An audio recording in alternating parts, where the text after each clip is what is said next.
Well, at least we got through that whole song. Poor guys on that ship, I guess half of them drowned listening to that. Poor guys. But again, they died doing what they love doing. Yeah.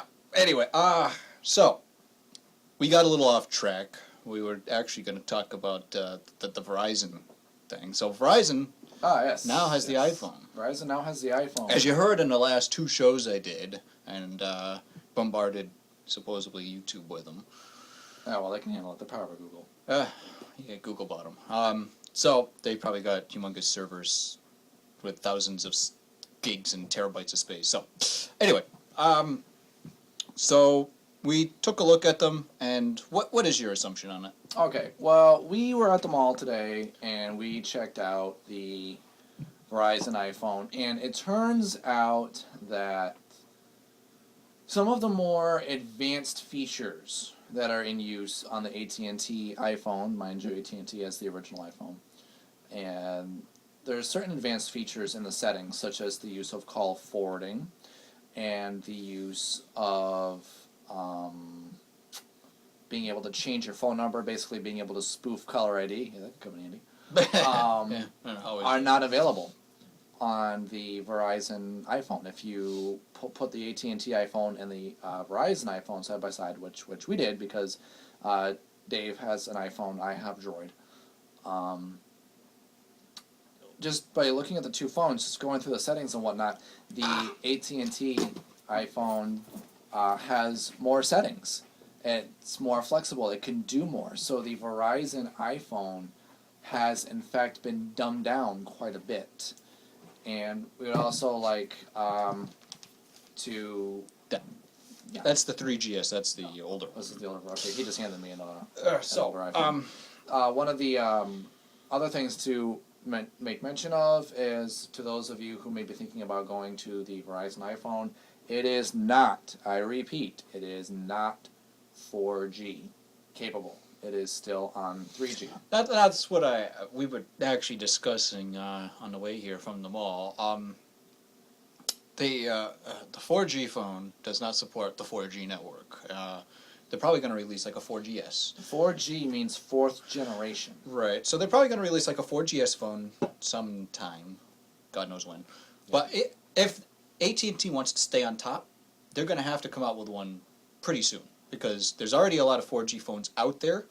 And Sprint's had the first 4G network. And right. It's their invention.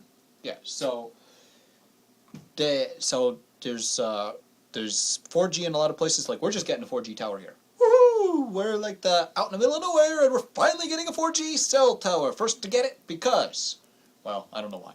Well, it took them long enough. Yeah, it took them long enough to get cell service out here. So they figured, you poor people that have been waiting for cell service all your life, we're going to give you the first 4G tower. Woo! Yeah. I thought they'd hurry up and get it built. Yeah, because the pole went up in July of last year, and all they did is put tree branches on it. Yeah, they try to disguise it and make it look like well, they did that in Munson, too. They try to make it look like a tree, and it's like, yeah, okay, so all of a sudden I have this tree, which is several hundred feet taller than any other tree, and has cell phone sails on it.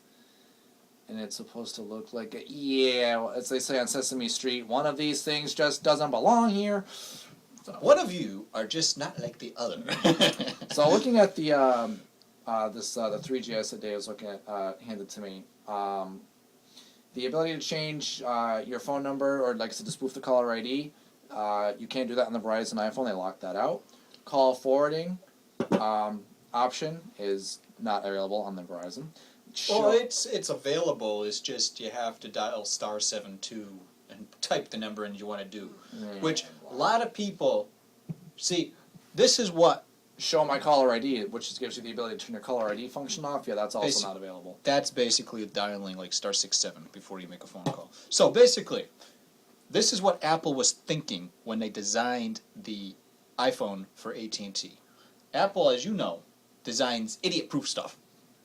Yeah. So, Apple says, there's so many people out there that don't know the calling functions. So we're going to put them in here for you so you don't have to remember *67, *82. or *72 to call forward. Or So second star to the right and straight on until morning. So basically, we're gonna put these in there under the option calls, so they can say, "Hey, look, I can forward my calls. Oh, I can turn my caller ID on or off. I can change my number. All this good stuff right in there without having to know what all the calling features are." So they did that, but apparently Verizon does not want people doing that for some reason. I don't know why. Well, Verizon has always been known for dumbing down the phones, locking the phones down. I had Verizon back in the day, and I left Verizon to go to AT&T because the phones, which, no, don't get me wrong, Verizon's got some nice phones, don't get me wrong, but But they all of the more advanced, even the droids, if you go and you look at the droids, the vast majority of the Android operating system's advanced functions are disabled. The phones are very, very locked down by carrier restrictions, which, you don't get me wrong, I mean, someone like me and some other people out there can get around it by jailbreaking the phone. But which is not recommended, because if you jailbreak, especially the iPhone, no iPhone has had a virus. The only virus on the iPhone are been jailbreaked iPhones. So you don't want to do that. If you jailbreak the phone, you make it a lot more vulnerable to threats and whatnot. So you're kind of like, just leaving your defenses down. So, basically, when you strip the operating system of its security, it's like the phone basically becomes like a Wi-Fi hotspot kind of arrangement where just anyone that has access to that frequency can get in the phone and do whatever they want, steal personal information, give it viruses, do whatever. So I definitely do not recommend that you jailbreak your phones. Another reason is because to people who are listening to this broadcast going, hey, that's a cool idea, I could jailbreak my phone. If you jailbreak your phone, You're asking for trouble. well, not just that, but you're voiding your warranty. So if you brick your phone and take it back to AT&T, they're going to say, no, we're not touching it. Well, that's... there's a gray area there, okay? Apple tried to make it illegal to jailbreak your phone, which that did not fly, because once you purchase something, it's yours to own. You own it, you can do what you want with it, all right? So the only way they could get around that is saying, okay, if it's jailbroken, the warranty's void. Right. Now, if something happens to your phone, here's a little tip. If something happens to your phone, plug it into iTunes and restore it. That'll unjailbreak it. Then take it back to Apple and says, hey, my phone don't work. Oh, I was going to say, throw it under the front tire of your car and ask for a new one, but, just me. So, that's the other thing. Just restore it through iTunes. It'll remove the jailbreak on your phone. You can bring it back in, and your warranty's no longer void again. Sweet. So, ways around everything. Yeah. So, now, I guess... everyone bitches and complains about AT&T, how bad they are. They do have some good things to them. Oh, yeah, they do. Now, I don't like AT&T because a lot of dropped calls, which now maybe that half the load is being taken off of Apple because everyone's going to Verizon. Maybe AT&T will get better. Possibly. Possibly. I do have to admit that AT&T has a lot of dropped calls.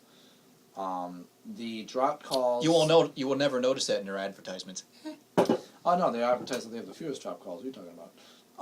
So, if you ever watch ads, and they say one thing... Think the opposite. Think the opposite, yeah. Pretty much. So... Oh, switching the tape over.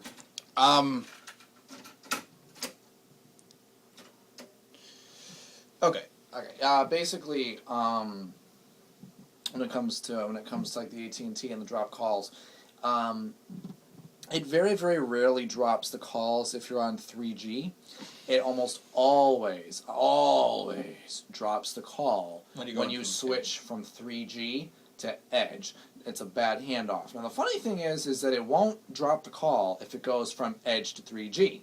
But if it goes from 3G to Edge, yes, it's a bandwidth switch because it'll drop off. Edge is so much slower than 3G. So for some reason it cannot. When it does a handoff, basically it's gotta match the data streams, and because Edge has got such a much slower data stream as it's trying to hand it off, the Edge cannot pick up the speed of the handoff as quickly. Now, if you're on Edge and you go into 3G, because 3G can support so much more data, it matches the swap quicker, Yeah. and it's able to do the handoff. Now, I was going to use an analogy on how that works, but I can't think of it right now. But anyway, Oh, we'll think about it later. we always do, especially when the broadcast is over. Yeah, right after we sign off the air and we'll be like walking upstairs, we'll go, oh man. Yeah, time for a mini show. Yeah. We're gonna grab the Mexican. Oh, I thought of what I was. Oh, crap! Too late. Yeah, it's like almost like P.S. at the end of like an invitation or something. Yeah. Invitation of a letter to say P.S. Yeah, that's. Oh yeah, we forgot. What does PS stand for? It's something in another language. It's Latin or something. Yeah, Oh, is it? We got internet on this. Yeah, there's internet. Yeah, just So pull up Internet Explorer. yeah, IE. Oh, great. What are you using IE for? Well, it's a Microsoft product. I repeat myself. Why are we using IE?